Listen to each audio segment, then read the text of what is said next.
Principles of inheritance and variation. ये genetics का first chapter है एंड जेनेटिक्स ओवरऑल ही एक इम्पॉर्टेंट एंड इंटरेस्टिंग यूनिट है और जिसमें ये टॉपिक भी बहुत ज्यादा इम्पॉर्टेंट है। इसका हर टॉपिक में मैं आपको जनरली यही बोल रही हूँ, this topic is important, this topic is important, that means all the topics are important, right. और अभी हमने chromosomal theory of inheritance finish किया है, that was also one of the most important topics. Fine, इसमें chromosomal theory of inheritance किया, experimental verification किया और linkage and recombination उसके बाद हमने डिस्कस किया। एक नया फिनोमेना डिस्कस किया जो कि बहुत कॉमन है, लिंकेज एंड रिकॉम्बिनेशन, जो हमें वेरिएशंस के बारे में पता चला। आज तक हम कह रहे थे कि वेरिएशंस यहाँ पे होती है, लेकिन कब वेरिएशंस नोटिस हुई, किस तरीके से ट्रेस हुई, वो सब कुछ भी हमें इसमें पता चला। तो नॉलेज हमारी एक्सपैंड हो गई, वो क्यूरियोसिटी ऑफ नॉलेज जो हमेशा एक क्वेश्चन मार्क रह जाता है वो क्लियर होता है इस टॉपिक से। फाइन, तो एक क्यूरियोसिटी थी जो साइंटिस्ट में पहले जेनेटिसिस में स्पेशली बनी हुई थी। काफी सारे हम लोग को ये पता चल गया था कि फीचर्स जो एक्सप्रेस होते हैं वो हमारे क्रोमोसोम्स की वजह से एक्सप्रेस होते हैं। फाइन, लेकिन एक पर्टिकुलर फीचर जो कि पूरे का पूरा डेवलपमेंट डिटरमिन करता है, that is whenever a child is born, whenever a child is born, he becomes either a male or a female. Whenever a child is born, he is either a male child or a female child. तो ये बिल्कुल gender difference जो है ये किस वजह से होता है? This was a question mark in front of all the geneticists, and it was a challenge for them to find out this until Henking did a good observation. पिछले कुछ लेक्चर्स में हमें पता चला कि जो 20th सेंचुरी थी उसमें माइक्रोस्कोप्स एडवांस हुए और एडवांस माइक्रोस्कोप की वजह से सेल डिवीजन को नोटिस करना बहुत ही ज्यादा आसान हो गया था। सेल डिवीजन को नोटिस किया गया तो ही रीडिस्कवरी हमने देखी कि काफी चीजों की हुई और अच्छे से एक्सपेरिमेंटल प्रूफ्स भी मिले। सिमिलरली जैसे सेल डिवीजन को नोटिस किया गया अंडर द माइक्रोस्कोप और बहुत अच्छी सी ऑब्जर्वेशन की गई जैसे हमने पिछले कुछ लेक्चर्स में देखा। सिमिलरली स्पर्मेटोजेनेसिस यानी कि फॉर्मेशन ऑफ स्पर्म्स का जो प्रोसीजर है उसे भी अंडर द माइक्रोस्कोप ऑब्जर्व किया गया। That was observed bye Henking. और मैं जिस क्वेश्चन मार्क की बात कर रही हूं, जैसे कि हमने बात की the child will be born either as male child or as the female child. So the question mark in front of them we can write it into two words like sex determination. Fine. So sex determination was a challenge in front of everyone. So this is our today's topic. Today we are going to discuss sex determination.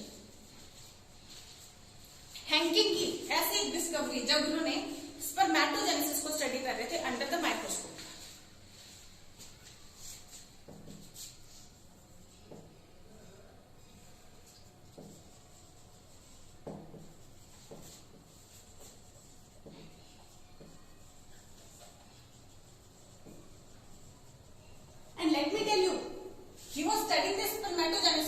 Not in humans but in insects.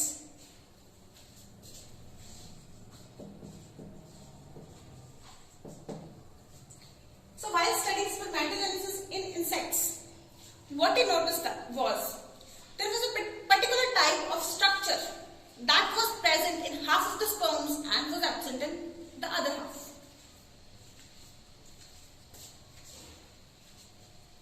So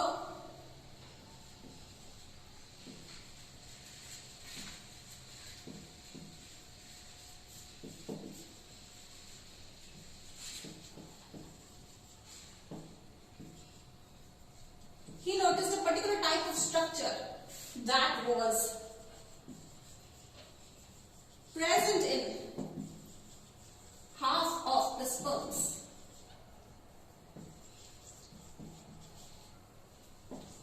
and absent in the other half. तो ये जो mail insects थे, obviously क्योंकि ये spermatogenesis हो रही है तो मेल इंसेक्ट्स थे वो दो तरह के स्पर्म्स प्रोड्यूस कर रहे थे। हाफ में ये एक्स था और अदर हाफ में ये एक्स नहीं था। फाइन, देन फीमेल्स ने जितने भी एक्स प्रोड्यूस होते हैं all of them have this x body. तो ये एक्स उस टाइम पे एक्स नहीं था, ये just saw that one particular structure is there which is present in half of the sperms and not in other half of the sperms, and then he said okay, let it be x for a while, let it be x, so he named it as the X body.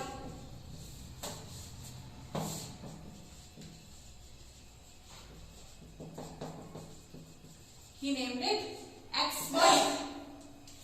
Fine. Later on, while studying, he observed and he came to know that this X body was nothing but a type of chromosome. So this was then, जिसको let it be X करके X नाम दिया गया था, उसको हम आज के डेट में भी X क्रोमोसोम के नाम से ही जानते हैं।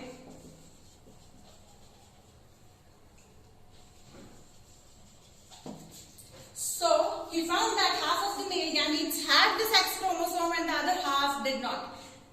Mind if you're talking about insects here, not about humans. Fine. And we know that the females have all eggs with the X chromosome. What he found that when,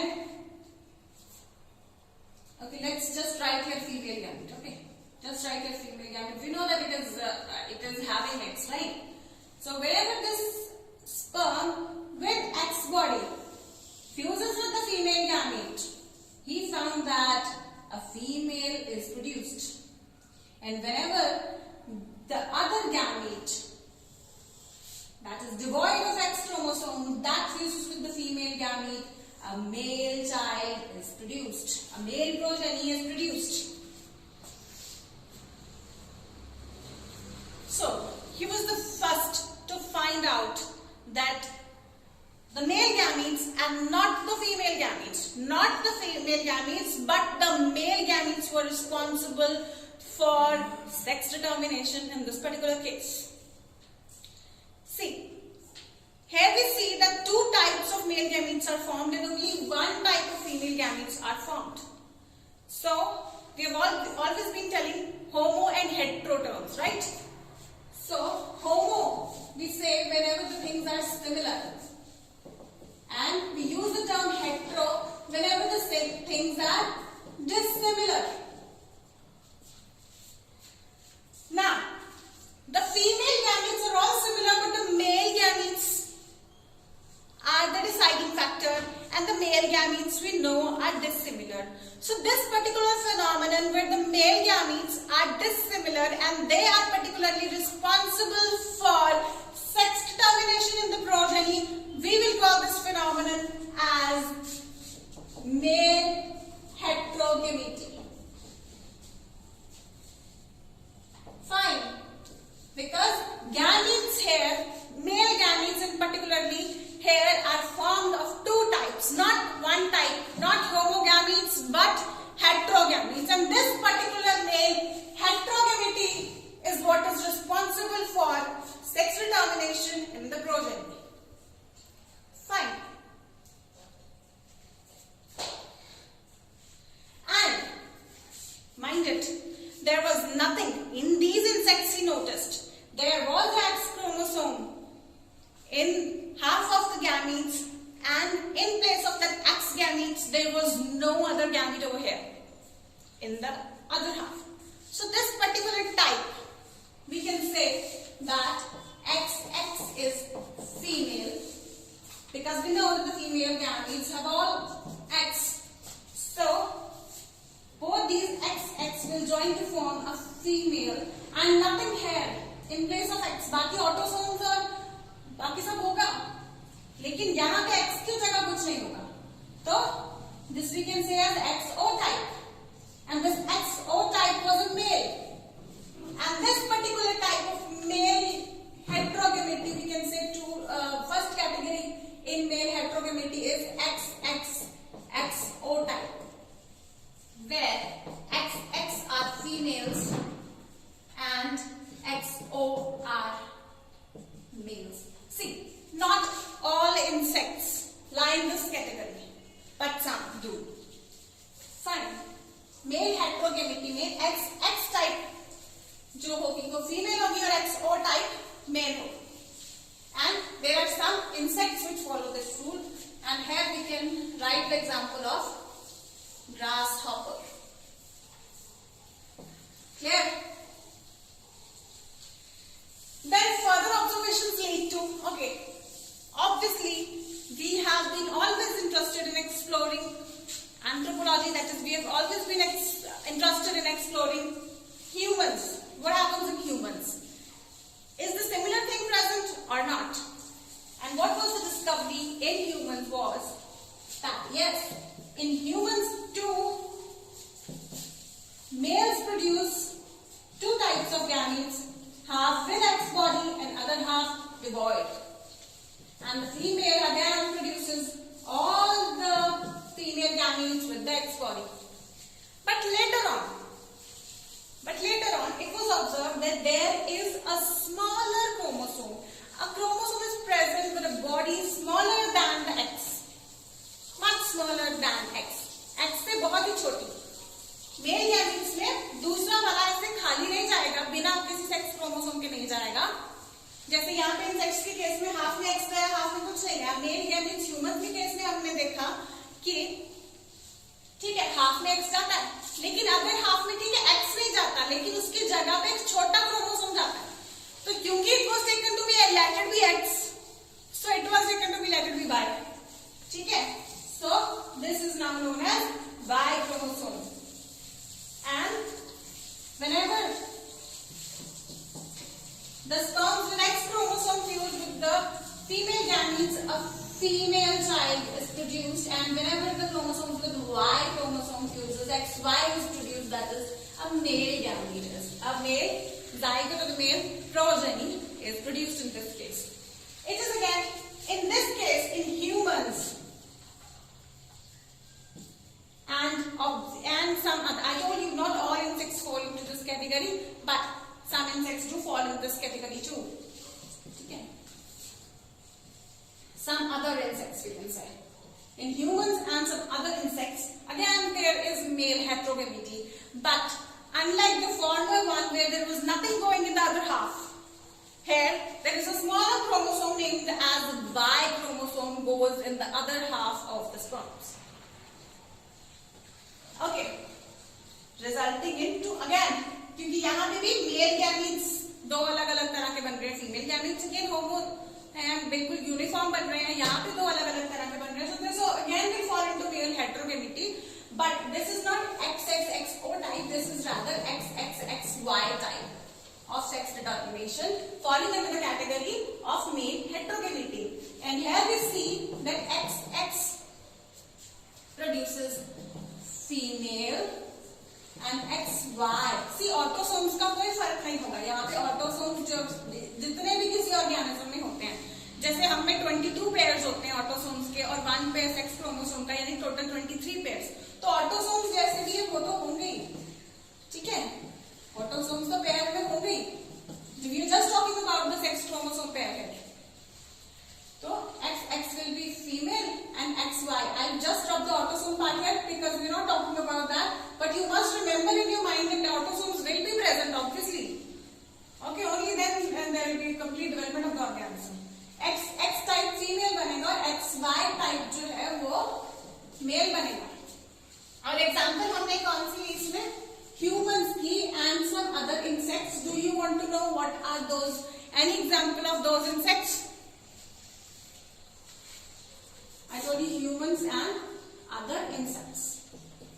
Here we can say example, insects like, okay, insects like grasshopper here, and here humans and other insects like what? The example is very interesting. Why interesting? Because we have studied about that particular example over here. And that particular example, you can make guesses in your mind while watching the video, that particular insect was worked upon by Morgan. Yes, it is none other than Drosophila melanogaster.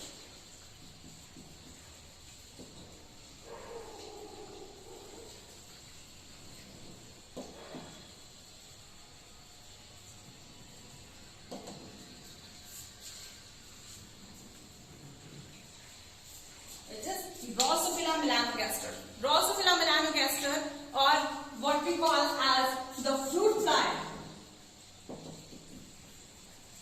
This also exhibits the XX and XY type of sex determination under the category male heterogamity. ठीक है, मैं quickly revise कराती हूँ आपको ये चीज, फिर हम आगे चलते हैं. It's not yet over here. Hanging discovered a particular type of structure in half of the sperms while noticing spermatogenesis in insects. That particular structure he named as X body. Let it be X करके. After that he came to know that that particular X body is not anything else, is not any other structure but a chromosome, so it was named as X chromosome. He noticed that the sperms with X chromosome, when they fused with the female gamete, they produce a female. Later on we came to know that all the female gametes have this X chromosome. So the sex chromosome pair comes out to be XX in case of the females, and while nothing as a sex chromosome goes in the male, so it is XO type in the male. So it is male heterogamity over here. Example, insects like grasshopper. Grasshopper is the example given inside our NCERTs. And while some insects showed this type of sex determination, XXXO type, the other insects like Drosophila melanogaster, the one which has helped us a lot in genetics, and the best example we can take is of humans, that exhibit as the organisms which exhibit XXXY type of sex determination under the category male heterogamity. I repeat, male heterogamity because males produce करते हैं दो अलग-अलग तरह के gametes, ठीक है? So, but in our case, in humans case, male gametes, half of the male gametes do have X chromosome, but the other half are not devoid of, like कुछ भी नहीं है, ऐसे नहीं है, उनमें भी एक particular type का chromosome होता है, which is very small and that has been named as the Y chromosome. So X वाला chromosome females में सब में X होता है, ठीक है? तो ये X वाला female gamete जब X वाले male gamete से fuse करता है तो female progeny produce होता है, और जब Y वाला male gamete X वाले female gamete से fuse करता है तो XY type हो जाता है, orthosomes plus XY, this produces the male child. Fine. I will not repeat the same thing here that I am repeating, still I am saying this, that since always females have been blamed for having the female child, right? The mothers have been blamed, but see, they are not playing no role here. Yeah, intentionally even the men don't, but no role. Still, it is just a natural thing, so both the genders should be accepted as equal in the society. Fine. So this is all with male heterogamity. We will now start with the next topic. I will just rub this portion first. Okay, from here to here, I'll just rub it.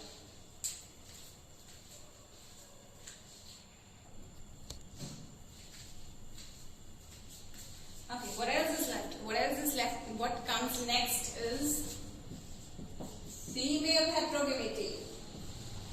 Interesting, right? Can it happen? Yes, it does happen. It happens in certain birds. Many birds. Not all. Many birds. Like fowl and all, right? Now, what happens is, since we use the term X and Y, we used it for male heterogamity. Male heterogamity में हम ये X और Y use कर रहे हैं, तो हम female heterogamity में ये X, Y ये सब terms use नहीं करेंगे, ठीक है? Female heterogamity का हम एक ही केस डिस्कस करने जा रहे हैं, that is in birds. इसमें क्या होता है? इसमें हम जैसे कह रहे हैं female heterogamity, तो इसमें हम लोग X और Y नहीं लेते, इसमें हम Z और W ले लेते हैं, ठीक है? उससे डिफरेंट करने के लिए इसको. तो इस केस में हम क्या कहते हैं? ZW and ZZ टाइप, ठीक है? ZW Z type. तो क्योंकि हम कह चुके हैं फीमेल हेटेरोगेमिटी, तो जो फीमेल होगी वो क्या होगी ZW, और जो मेल होंगे वो क्या होंगे Z टाइप। ठीक है, तो इस केस में क्या होगा, males will produce one kind of sperms all with Z and females will produce two kinds of gametes, eggs दो तरह के होंगे, आधे एक पर्टिकुलर टाइप ऑफ क्रोमोसोम जिसको Z नाम दे दिया, आधे अलग टाइप ऑफ क्रोमोसोम जिसको W नाम दे दिया। और यहाँ पे एक Z एंड Z फ्यूज, इसको नाम ही दिए ना, ये तो Z और Z फ्यूज करते हैं, तो इस केस में मेल बनता है होमोगैमीट, जहाँ पे होमो होते हैं, दोनों एक जैसे होते हैं। अगर W वाला इसके साथ फ्यूज करेगा तो ये फीमेल प्रोड्यूस होता है। So this is a very interesting topic.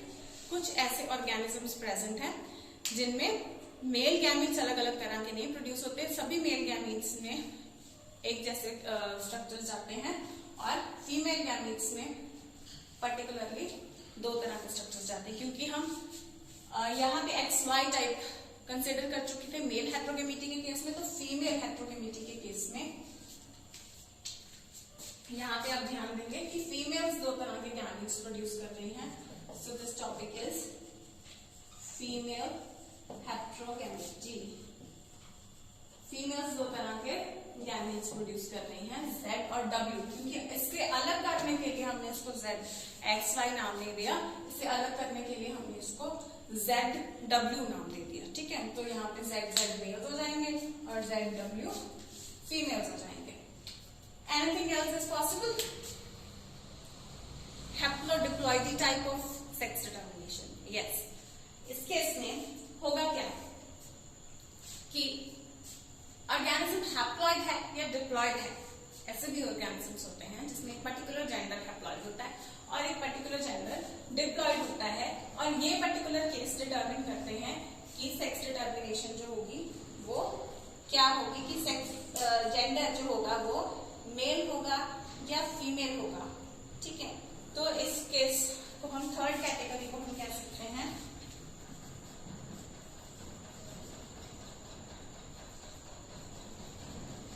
हैप्लोडिप्लॉइडी type of या haplodiploid sex determination.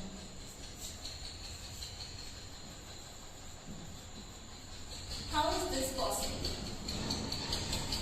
This happens in bees.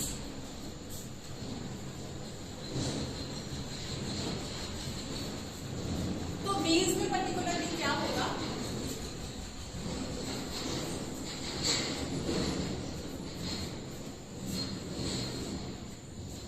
Bees में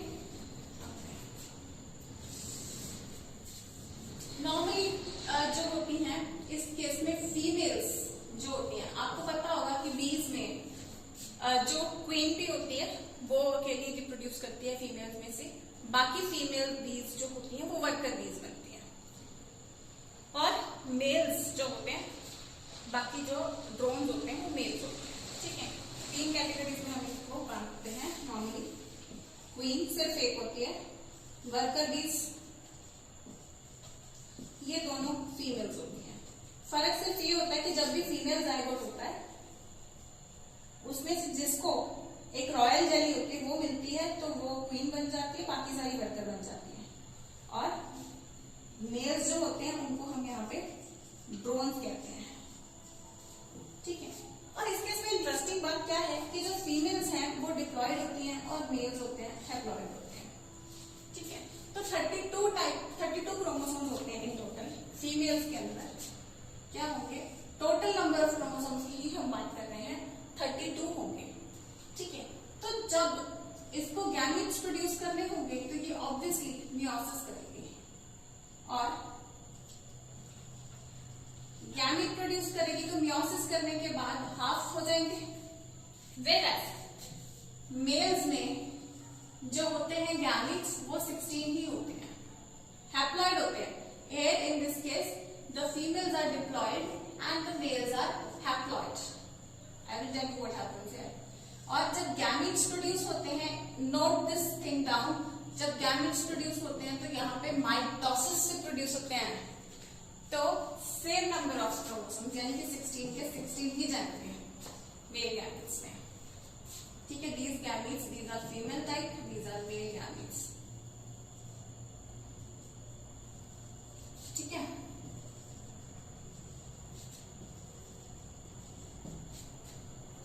तो अब क्या होगा, अब दो चांसेस बनते हैं, दो चांसेस इस तरीके से बनते हैं कि वन पॉसिबिलिटी कि एग को मेल गैमीट मिल जाए, तो ये 16 प्लस 16 32 क्रोमोसोम्स हो जाएगा और ये फीमेल प्रोड्यूस हो जाएगी।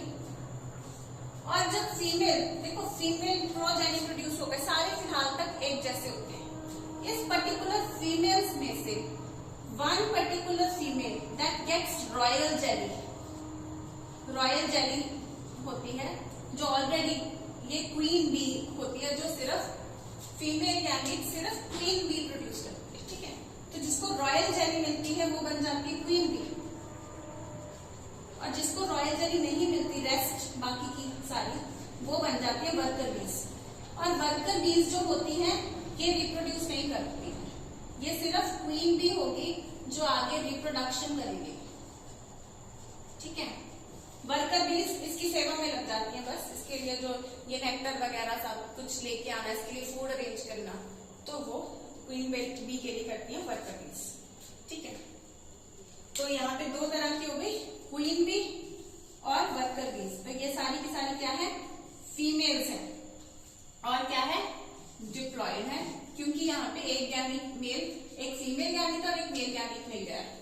दूसरी पॉसिबिलिटी क्या है, मेल्स को हम यहाँ पे ड्रोन्स कहते हैं बच्चे। ठीक है, तो दूसरी पॉसिबिलिटी क्या है कि ये जो फीमेल गैमीट है इसको मेल गैमीट ना मिले, तो मेल गैमीट अगर इसको नहीं मिलेगा तो ये क्या बन जाएगा, ये इसी से, अगर इसको मेल गैमीट नहीं मिलेगा, इसी में माइटोसिस होके ही पूरी बॉडी बन जाएगी। इस प्रोसीजर को हम कहेंगे पार्थिनोजेनेसिस, पार्थिनोजेनेसिस बोलते हैं इसको, जहां पे विदाउट फ्यूजन ऑफ यानी कि progeny is formed by mitosis. Mitosis मतलब वो डिवीजन जहां पे क्रोमोसोम हाफ नहीं हुए हैं। प्रोजेनी इज फॉर्म्ड बाय, ये +1 का टॉपिक था, अगर नहीं समझ आता अभी तक इतना ही कर लो। Progeny is formed by mitosis. Mitosis वो डिवीजन है जहां पे क्रोमोसोम हाफ नहीं हुए, जैसे यहाँ पे 16 के 16 ही रह रहे हैं, मियोसिस में हाफ हो जाते हैं, 32 के 16 हो जाते हैं। ठीक है, सो पार्थिनोजेनेसिस में progeny is formed by mitosis only, या अगर माइटोसिस नहीं लिखना चाह रहे, अगर नहीं समझ आ रहा तो मत लिखना, अदरवाइज जिनको समझ आ रहा है वो लिख लेना। Progeny is formed without fertilization by male gametes, तो इस प्रोसीजर को हम कहते हैं पार्थिनोजेनेसिस। तो पूरा प्रोजेनी यहाँ पे बन जाता है मेल, और इसको हम कहते हैं ड्रोन्स। मेल्स को इस केस में ड्रोन्स बोलते हैं। ठीक है, तो इस केस में ploidy determines whether the progeny will be male or it will be female. If it is diploid, it is a female. If it is haploid, it is a male. Haploid में सिर्फ female gamete से बन रहा है, देखो haploid mail बन रहा है लेकिन सिर्फ फीमेल गैमीट से बन रहा है, without male, without the involvement of male gamete. Whereas female में दोनों इन्वॉल्व होते हैं। तो यहाँ पे एक इंटरेस्टिंग सा सेंटेंस आता है which says in this case males don't have fathers. Males don't have fathers. तो यहाँ पे आप देखोगे जो मेल बन रहा है वो बिना फादर के बन रहा है, अकेली मदर से बन रहा है। So males don't have fathers. Thus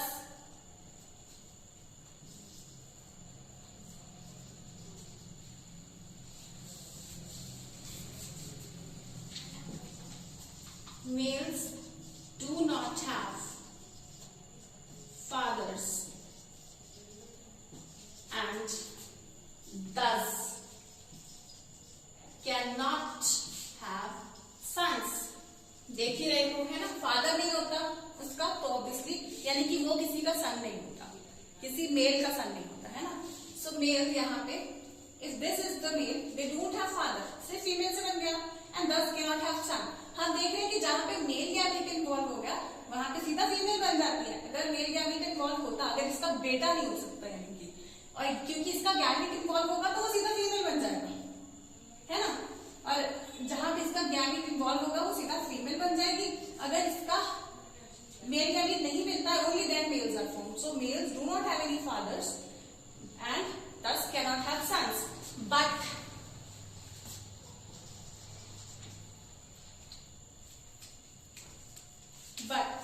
they do have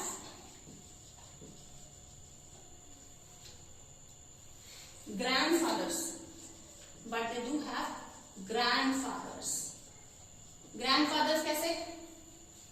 जैसे ये पर्टिकुलर मेल है, ये इसकी मदर कौन है? ये इसकी मदर है. मदर क्या है? फीमेल है. और फीमेल को पैदा करने के लिए तो मेल चाहिए, तो इसको भी यानी कि एक फीमेल और एक मेल गैमीट आया होगा तो ही ये फीमेल बनी होगी. तो ये मेल गैमीट जहां से आया था, क्योंकि हमें पता है कि females are formed by combination of male and female gametes. तो इसका तो फादर था ना, तो इसको तो फादर मदर दोनों थे. तो ये वाला जो फादर इसका फादर था, तो that will be his grandfather. इसकी मदर का father will be his grandfather. So they can have grandfathers and thus can have grandsons.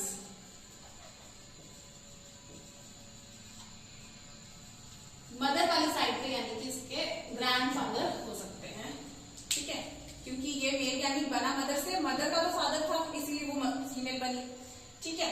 And thus they can have grandsons.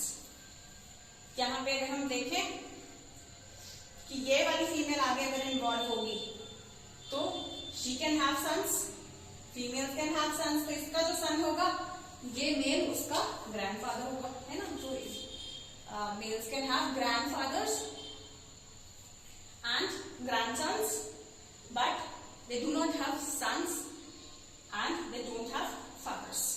Okay, very interesting topic this is. So this is haplodiploidy type of sex determination. Clear?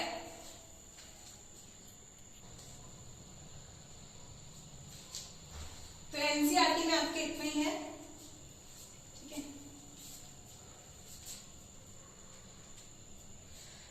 एक और चीज होता है, एक और type of sex determination होता है, that is temperature is the deciding factor.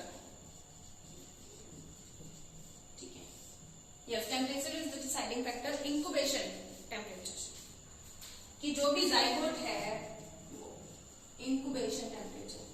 Incubation क्या होता है? जैसे कि incubation, how should I explain incubation?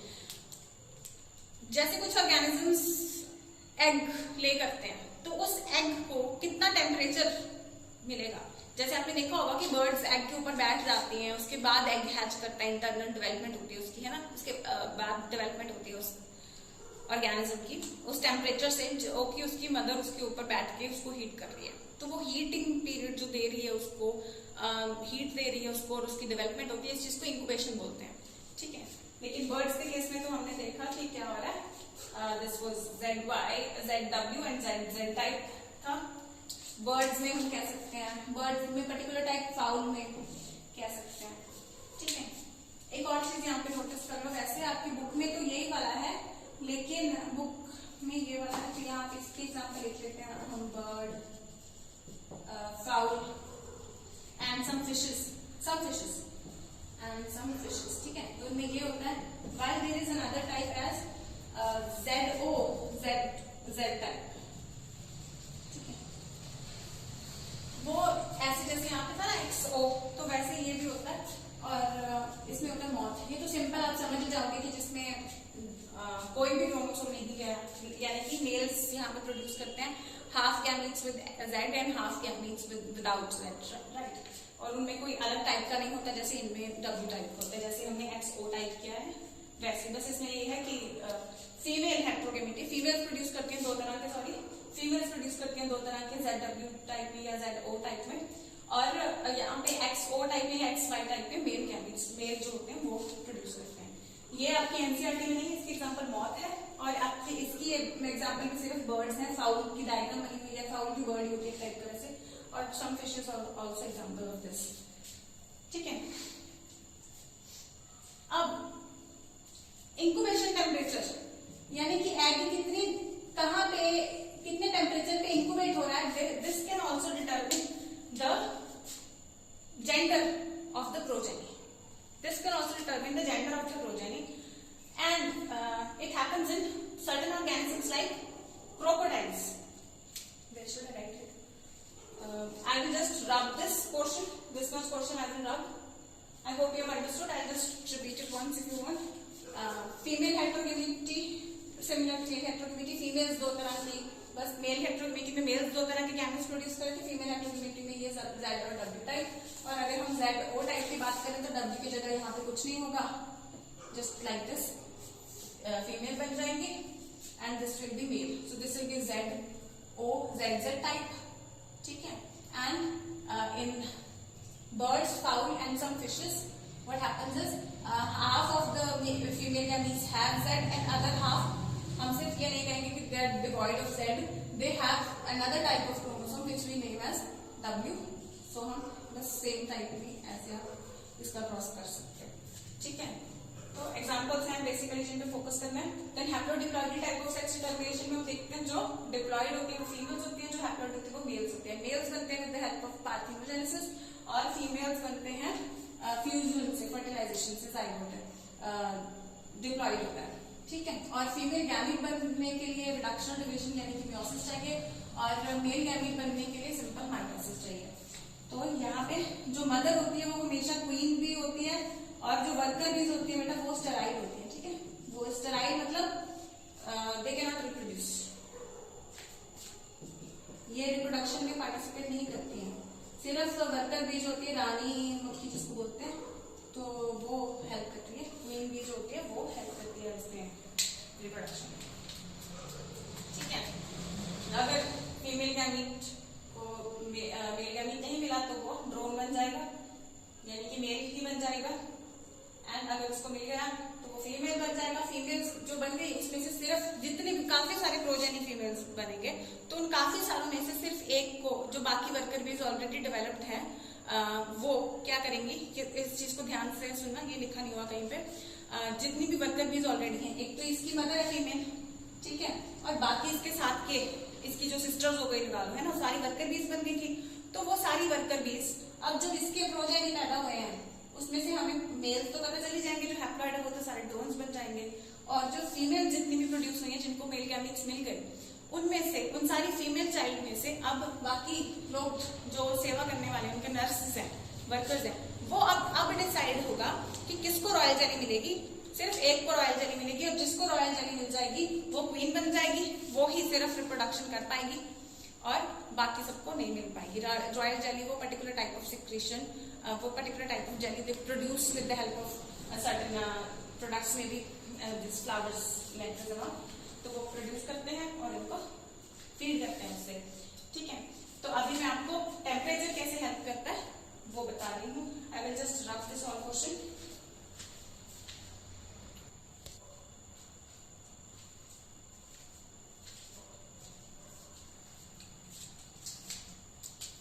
Temperature के एग्जांपल में आ जाते हैं क्रोकोडाइल्स, मेनली रेप्टाइल्स में आ जाएंगे, लिजर्ड्स आ जाएंगे, ठीक है, और टर्टल्स आ जाते हैं इसके एग्जांपल में। टेम्परेचर और क्या डिफरेंस रहता है, अगर हम सबसे पहले क्रोकोडाइल्स की बात करें या लिजर्ड्स की बात करें, तो इस केस में पर्टिकुलरली क्या होगा, क्रोकोडाइल्स लिजर्ड्स में, रेप्टाइल्स के केस में, यानी कि इनके केस में क्रोकोडाइल्स के केस में क्या होगा, अगर इसको इंक्यूबेशन टेम्परेचर हाई इंक्यूबेशन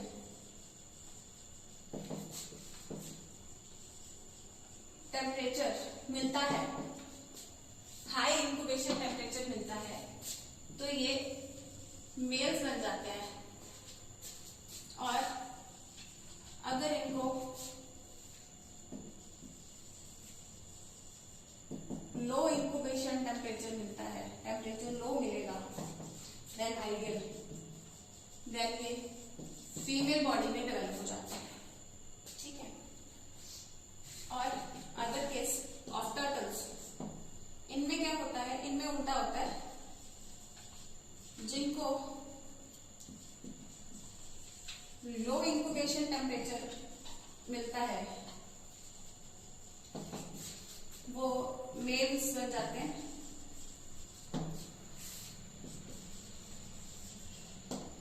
और जिनको हाई इंक्यूबेशन टेम्परेचर मिलता है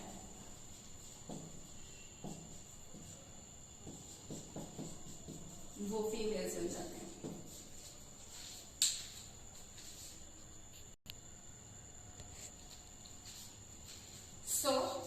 इस केस में क्रोकोडाइल्स को अगर हाई इंक्यूबेशन टेम्परेचर मिले तो मेल्स, लो इंक्यूबेशन टेम्परेचर मिले तो फीमेल, और टर्टल्स के केस में लो इंक्यूबेशन टेम्परेचर मिले तो मेल्स, हाई इंक्यूबेशन टेम्परेचर मिले तो वो फीमेल बॉडी बन जाएगी, ठीक है। तो इन केस में क्या होता है, temperature is the determinant, temperature determine होता है क्रोकोडाइल और लेजर्स के केस में ये होता है। आगे So this is all the type of sex determination, ठीक है। इसमें बस क्रोकोडाइल्स और लिजर्ड्स के केस में आप कह सकते हो हाई टेम्परेचर पे मेल्स बनते हैं एंड लो टेम्परेचर पे फीमेल्स बनते हैं, और टर्टल्स के केस में हाई टेम्परेचर पे फीमेल एंड लो टेम्परेचर पे मेल्स। ये हमारा पूरा चार्ट कंप्लीट होता है, जिसमें मैंने आपको बाकी सारी रिवीजन तो करवाई दी थी, टेम्परेचर का पार्ट रह गया था वो आपको करवा दिया मैंने, और ये हमारा पूरा चार्ट बन जाता है। इसमें से ये मेल हेट्रोगेमिटी, फीमेल हेट्रोगेमिटी, ये सारा क्वेश्चन, मेल हेट्रोगेमिटी एंड फीमेल हेट्रोगेमिटी, ये सारा क्वेश्चन उसमें है आपके एनसीईआरटी में। ZOZZ टाइप जिसकी एग्जाम्पल मॉथ है, ये नहीं है, और इसकी बाकी एग्जाम्पल्स सम फिशेस, ये जो एग्जाम्पल है ये नहीं है, इसको नोटिस कर सकते हैं। हैप्लोडिप्लॉइडी टाइप है, देन टेम्परेचर का पार्ट आपके एनसीईआरटी में नहीं है, इसको भी आप एनसीईआरटी में साइड पे, एनसीईआरटी के ऊपर ही जरूर नोट कर लेना। आप नोटबुक पे जरूर नोट्स बनाएं, सारा जो भी मैं लेक्चर नोट्स देती हूँ वो नोटबुक पे जरूर बनाएं, लेकिन ये जो पर्टिकुलर टॉपिक्स जो मैं बता देती हूँ कि ये एनसीईआरटी में नहीं है, तो इसको आप एनसीईआरटी के ऊपर भी नोट कर लिया करें, ठीक है। क्योंकि लास्ट में आपको, लास्ट रिवीजन में हम इन्हीं चीजों को इस्तेमाल करते हैं ज्यादा एनसीईआरटी को, तो वहां पे भी ये पर्टिकुलर टॉपिक्स आप नोट कर लिया करें ताकि आपको पढ़ने में बहुत आसानी होगी, ठीक है। और keep on revising, keep on studying, all the best.